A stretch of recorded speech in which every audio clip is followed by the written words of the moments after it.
The Sarbanes-Oxley Act is very significant, not only from the perspective of the United States of America, but the effect that this has had in legislations across the globe. There are three sections in the Sarbanes-Oxley Act that you should be aware of. One is Section 404, that requires the management to form their assertion over the design and operation of internal financial controls over reporting. Section 302, which deals more with disclosures and certification. And Section 906, that deals with penalties on CFOs and CEOs in the event of them not fulfilling their responsibilities in the management assertion. Controls, when you're doing an assessment, are broken into entity level controls. They are broken into activity level controls or process level controls or PLCs, and your controls over IT, which is ITGC, IT general controls. How to develop a testing strategy, how to do the tests, and how to do the documentation. What we have done today and what you've seen, that there's no one best clear answer.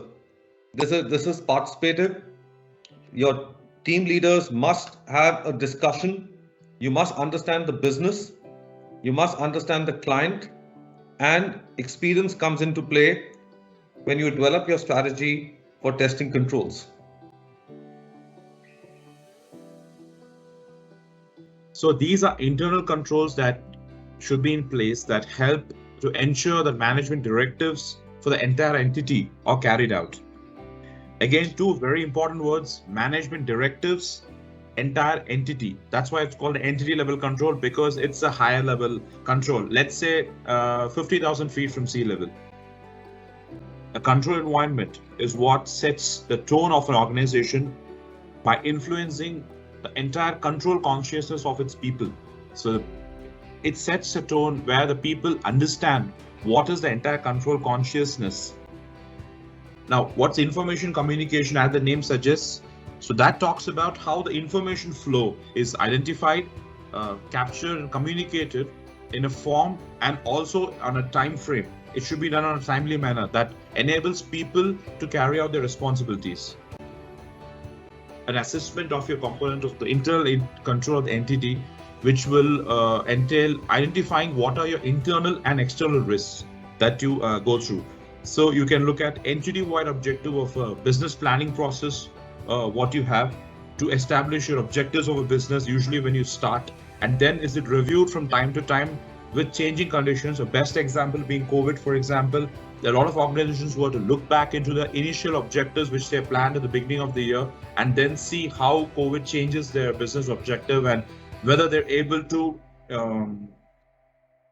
change according to times and revise a strategy. The companies who did that really did survive, and even some of them grow immediately once the threat went down. So basically what we kind of basically do here is basically if you look at an organization where they would have, like, let's say finance team, procurement team, and HR or marketing or whatever it is, right? So there's something called as enterprise resource planning systems, right? The ERP systems like your SAPs and Oracles. So one system, one department is dependent on another department to kind of flow through. Like, to give a simple example, like the whatever timesheets you would fill in would kind of get mapped to the HRMS systems, and then that would kind of flow in through the payroll system. So that chain is linked. Talking about the materiality and scoping, I think this is the possibility first step which we typically do before starting of our engagement, before starting of our engagement, to identify the in-scope accounts. So what we have to do in this, we have to obtain the financial statements of the company, we have to obtain the balance sheet, we have to obtain the profit and loss account, and we have to obtain the trial balance. Once the quantitative scoping is done, so there would be some accounts which are critical in nature, which have a direct impact on my financial statements, but does not qualify because of the less transaction in that particular financial year. So for that particular accounts, what we do is we do a qualitative, scoping. We typically go for the designing part as well. That is understanding of the processes from the process owners, and accordingly design the specific narratives as well as the RCMs for that particular area. In the walkthrough phase, we need to sit with management and understand the process, and basically we have to document the process flow. So next is identification of the risk for the process which we have identified for testing, and also to identify the controls, and we need to document the risk and controls as part of the RCM. We need to assess the design effectiveness of the controls, and if we find any gap in the design, so we need to discuss with management and work on the remediation. And also it is very important to update the RCM on design of the RCM on periodic basis.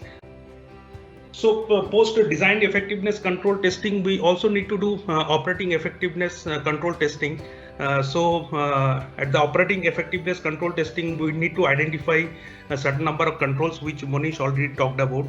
And if we see some gap in the control testing, we need to discuss with management, and in certain cases, based on discussion with management, we need to increase our sample size and test the control. And finally, we need to discuss with management and come up with a remediation plan.